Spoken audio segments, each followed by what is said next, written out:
Increment হলো মূলত দুই প্রকার। একটা হলো প্রি ইনক্রিমেন্ট, আমি তোমাদেরকে এখানে উদাহরণ সহ দেখা দিই। দেখো, ইনক্রিমেন্ট হলো কয় প্রকার? দুই প্রকার।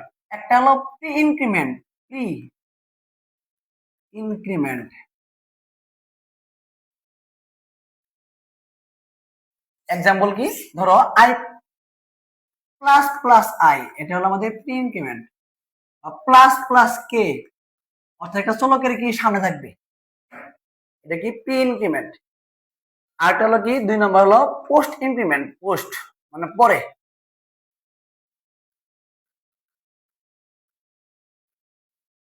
এক্সাম্পল যদি দিই, কি হবে? ধরো আই প্লাস প্লাস, অর্থাৎ পরে বৃদ্ধি, অথবা কে প্লাস প্লাস। আমরা জানি ইনক্রিমেন্ট আর ডিক্রিমেন্ট সাধারণত কি, বৃদ্ধিকৃত হলো কি ইনক্রিমেন্ট। ধরো 1 2 3, এটা বৃদ্ধি পাচ্ছে, এটা আমাদের ইনক্রিমেন্ট। আর ডিক্রিমেন্টটা কি? ধরো 10 9 8 7, এটা কি আমাদের ডিক্রিমেন্ট। অর্থাৎ বৃদ্ধি পেলে হয় ইনক্রিমেন্ট, আর হ্রাস পেলে কি হয়? ডিক্রিমেন্ট। তোমাকে প্রশ্ন করতে পারে যে ভাইয়া, যে এখানে দেয়া আছে কি যে প্রি ডিক্রিমেন্ট কি, পোস্ট ডিক্রিমেন্ট কি? তোমাদেরকে যদি ইনক্রিমেন্ট বোঝাতে পারি, আশা করি তোমরা সহজেই ডিক্রিমেন্ট বুঝতে পারবে। এখন দেখো, একটা উদাহরণের মাধ্যমে আমরা ইনক্রিমেন্ট বোঝাই। ধরো এখান থেকে শুরু করি, উপরে থাকবে ইন্টিজার আই, একটা চলক দিলাম এ, একটা চলক দিলাম কি বি, আই বাদ এ ইকুয়াল দিলাম 5, বি নিলাম। এরপর ধরো এখানে আমরা কন্ডিশন দিই। কন্ডিশন জিনিসটা কি বললাম, যে কি B equal to plus plus A. এরপর সেকেন্ড ব্রেথ দিব, দিয়ে লিখবো প্রিন্টএফ পার্সেন্ট কি, ধরো পার্সেন্ট ডি, ডিসিমাল টাইপের দুইটা দিই, percent D, percent D, percent D. আশেকার মধ্যে ধরো একটা রাখলাম এর মধ্যে, একটা রাখলাম কি বি এর মধ্যে, এটা 0, আচ্ছা থাকলে এটা নাই দিই। বলবে এর আউটপুট কত। দেখো এ এবং বি এর আউটপুট কত, খেয়াল করো। প্রি ইনক্রিমেন্ট অর্থাৎ আগে আগে বৃদ্ধি, পরে কি তার মানটা দিয়ে দিবে। অর্থাৎ দেখো, যদি কখনো প্রি ইনক্রিমেন্ট বুঝো তুমি, যে প্রি ইনক্রিমেন্ট সামনে কি প্লাস প্লাস আছে, সেক্ষেত্রে তোমাকে কি করতে হবে? সেই ক্ষেত্রে তোমাকে আগে এর মানটা বৃদ্ধি পাবে। অর্থাৎ এর মান কত ছিল? 5 ছিল, এই ধরো এখানে 5 বৃদ্ধি পাবে কত? প্লাস প্লাস মানে 1 বৃদ্ধি পাবে 1। অর্থাৎ এখানে 5 আছে, 1 বৃদ্ধি পাবে কত হবে? 6 হবে। অর্থাৎ আই এর মান কত হবে? সরি, এর মান কত হবে? 6। এখানে এর মান 6। আচ্ছা, এর মান 6, এর কোনটা কি হলো? 6 হলো। এর মান 6, এই 6 মানটাকে সে কি বি কে দিয়ে দিবে। অর্থাৎ বি এর মান কত পেলাম আমরা? 6 পেলাম। কারণ কি দেখো, এর মান যা ছিল তার সাথে এই প্লাস প্লাস এ দ্বারা বোঝাই এটা কি প্রি ইনক্রিমেন্ট। অর্থাৎ এর মান যা ছিল তার সাথে 1 বৃদ্ধি করবে। বৃদ্ধিকৃত মানটা কি সে এই সংখ্যাটা বা এই চলকটা দিয়ে দিবে। দিয়ে দেওয়ার পর নিজেও বৃদ্ধি হবে, নিজে 5 ছিল, নিজে কত হবে? 6 হবে। অর্থাৎ এর মান 6, বি এর মানে কি 6, এটা হলো আউটপুট। অ্যান্সার হবে কি এর মান 6, বি এর মান 6। একটা জিনিস খেয়াল করো, তুমি যে মানে দাও, এখানে ধরো দেয়া আছে কি, দেয়া থাকলো আমাদের এ ইকুয়াল টু ধরো 7 দেয়া, সেক্ষেত্রে কি হবে? এর মানে 1 বৃদ্ধি পাবে, বৃদ্ধি পেয়ে কত হবে? 8 হবে। আর এই বৃদ্ধিকৃত মানটা কি বি কে দিয়ে দিবে। অর্থাৎ এখানে বি ইকুয়াল টু কি 8, এ ইকুয়াল টু কি হয়? 8 হয়। অর্থাৎ এই প্রি ইনক্রিমেন্টের মধ্যে যে দুটা আউটপুট বা যে চলকটা থাকবে, দুই চলকের মানে কি সমান হবে।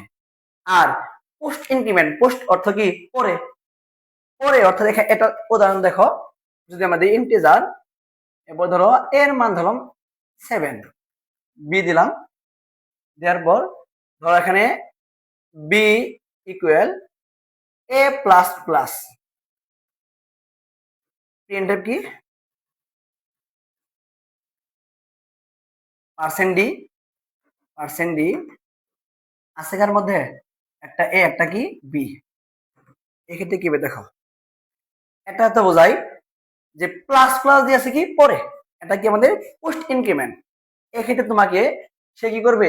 এর মান 7, অর্থাৎ এর মানটা প্রাথমিক মানটা 7 আছে, 7 মানটা কি করবে? সে এর আসল মানটা তাকে দিয়ে দিবে, অর্থাৎ বি এর মান থাকবে 7। পরে শুধু নিজে বৃদ্ধি করবে, এই বৃদ্ধিগত মানটা কি তাকে দেবে না। অর্থাৎ এ প্লাস দ্বারা বোঝায় যে মান বৃদ্ধি করবে ঠিক আছে, কিন্তু কি সে যে বৃদ্ধি করছে এ প্রথম আছে, তার মানে এ প্রাথমিক মানটা দিয়ে দিবে, কিন্তু নিজে শুধু বৃদ্ধি করবে, অর্থাৎ এর মান হবে কত 8।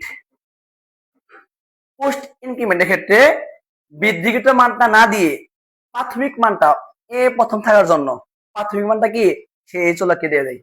অর্থাৎ এখানে অধীন চলক, এটা তো স্বাধীন চলক, অধীন চলককে সে মানটা দিয়ে দেয়, আর পরে সে নিজে বৃদ্ধি করে, অর্থাৎ নিজের স্বার্থে বোঝে আর কি।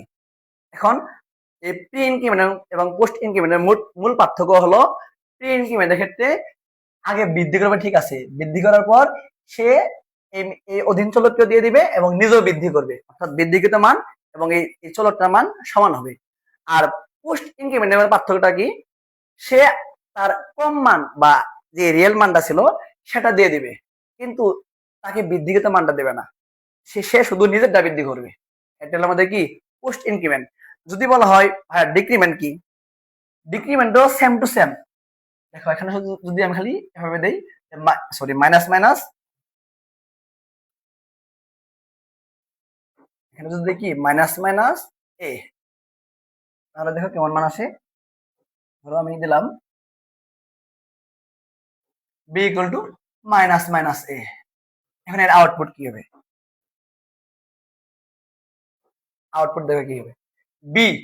এখন তার মান কি 7, 7 মানটা ছিল, এই 7 মান থেকে কি করবে 1 কমাবে, অর্থাৎ 1 কমানোর পরে কিন্তু 6 হবে, তাহলে কমানোর পর যে মানটা হবে অর্থাৎ এখানে 6 পাওয়া যাবে, 6 মানটা কি বি কে দিয়ে দিবে, আর সে নিজেও সেই মানটা নিয়ে নিবে, অর্থাৎ এর মানে কি হবে 6। অর্থাৎ প্রি ইনক্রিমেন্টে বৃদ্ধি করলো একসাথে আর কি হ্রাস করলো একসাথে, আর পোস্ট ইনক্রিমেন্টে কি হবে দেখো বি ইকুয়াল টু যদি এভাবে থাকে যে কি এ মাইনাস মাইনাস, অর্থাৎ এখানে দেখো যে এর মান ছিল কত 7, সে এর মান 7, 7 মানটা তার রিয়েল মানটা বি কে দিয়ে দিবে, দিয়ে দেওয়ার পর নিজে কি করবে, নিজে এক হ্রাস করবে, এখন তার কত হবে এ ইকুয়াল টু কি হবে 6 হবে। অর্থাৎ পোস্ট ইনক্রিমেন্টে শুধু যে চলক দিয়ে থাকে তার মানটা হ্রাস বৃদ্ধি হয়, আর এই অধীন চলকের মান কি হয় না, হ্রাস বৃদ্ধি হয় না। আর প্রি ইনক্রিমেন্টে দুটা কি এক সমান থাকে, অর্থাৎ মূল্য একসাথে বাঁচলো একসাথে।